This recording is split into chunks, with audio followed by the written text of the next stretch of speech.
Hi fame. இந்த video நம்ம என்ன பார்க்க போறோம்னா, அவுட் ஆஃப் த டாபிக் தான் பார்க்க போறோம். Hardik Pandya versus Pakistan team. சிம்பிளா சொல்லணும்னா ஒண்ணுமே இல்லங்க. நேஷனல் ஆந்தம் நடந்துகிட்டு இருக்கு. இந்தியா வெர்சஸ் பாகிஸ்தான் ஏசியா கப்ல நேஷனல் ஆந்தம் நடந்திருக்கு. அப்போ என்ன பண்றேன்னா, ஹார்திக் பாண்டியா சம்திங் ஏதோ ஆக்ஷன் பண்றாரு. வாயில எதையோ போட்டுட்டு சாப்பிடுற மாரி.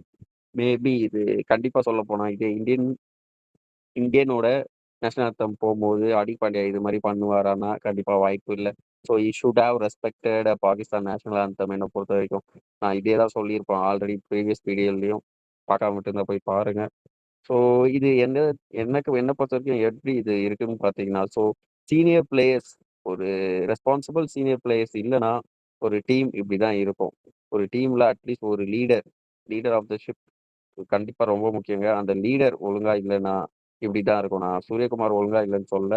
பட் இருந்தாலும் சீனியாரிட்டி நம்ம ரோஹித், விராட் கோலி இருந்திருந்தா இதே மாரி இந்த சிச்சுவேஷன்லாம் நடந்திருக்குமானா, கண்டிப்பா வாய்ப்பு இல்லங்க. They know very well how to respect the opponent. So என்ன பொறுத்தவரைக்கும் டீம்ல ஒரு சரியான லீடர் இல்ல. வழிநடத்துறதுக்கு தான் சொல்லுவேன். Okay guys.